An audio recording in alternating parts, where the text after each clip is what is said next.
Hi, T-Bird fans. Ian Henry here with another episode of Top Shelf. I'm with Vice President of Hockey Operations, Russ Farwell, and today we're going to talk about the T-Birds' 8th round pick in the Bantam Draft back in May, Reid Schaefer.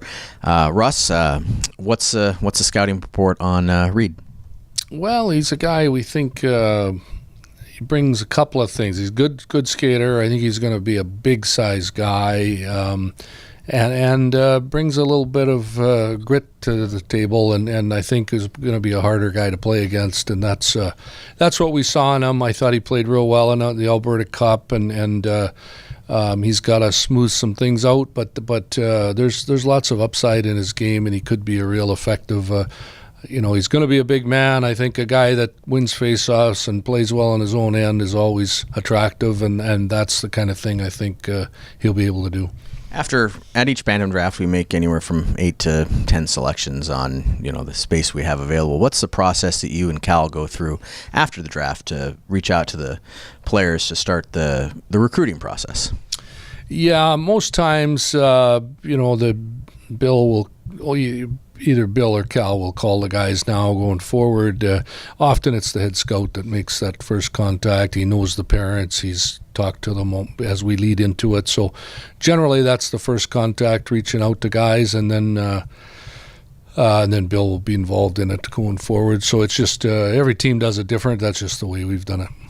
We completed our spring camp in Edmonton a couple of weeks ago. All our players that we selected were at the camp. Former guys that are 16 coming in to take a shot at trying to make the team. What are you and the other members of the hockey operations department looking for from these guys from spring camp till they come to training camp from a development perspective? Is there anything you're hoping to see improvement on at training camp from the spring camp? Not that they were bad in any way, but as players progress, is there something you guys are looking for? Yeah, you can get a read for what guys, the work they've done prior, with what they learned at the camp and how well they have applied it. Everybody, everyone, you hope everyone grew 2 inches and had 20 pounds, but that doesn't always happen. But well, for us, it would be losing the pounds, right?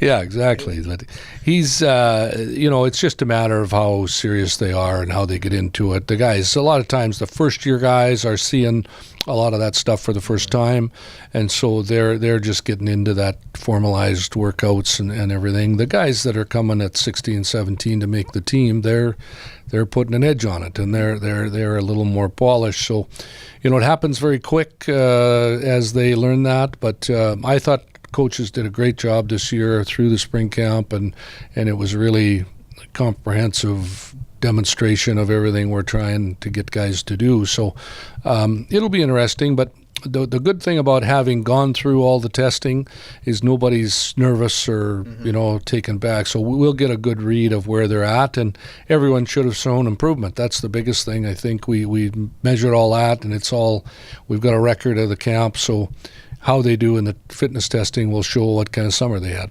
In our previous episode, when we talked about Noah, the defenseman we took in the 7th round, I asked you about the 50-player list and how that impacts the picks we make.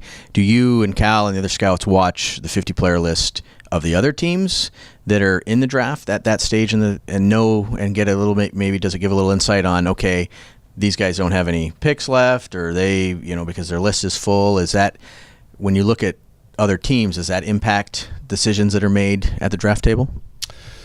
Not from who we would pick. I mean, it's a scramble. You're trying to, you want to next guy up, and you want to make the best decision you can. That's something we do ahead of time and calculate how many picks everyone has, and it helps for possible trades towards the end. If someone wants to shuffle a pick to the next year, sometimes you can move up and those kinds of things. But as far as making your decision on player, you're not trying to guess who they're taking. You're worried about us making the right choice. So that's just how the process makes works. sense. Training camp's a couple weeks away. How many players do we expect for rookie and main camp? Do we have that nailed down, or is that something that's still in flux as to how many players will be here on August 22nd for check-in? Yeah, it's not really in flux. We're going to have 4 teams for our rookie camp, so we're looking at probably 60 players in that area, and then our older guys go at the same time. So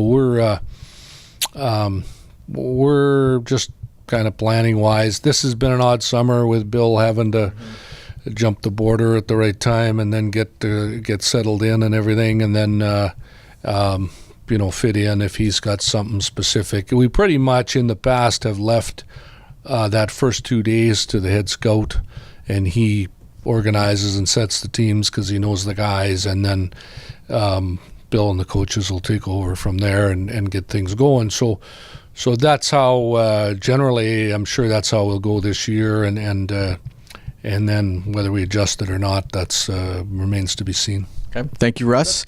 Some insight on Reid Schaefer, Bantam Pick this May. Thanks for joining us, T-Birds fans.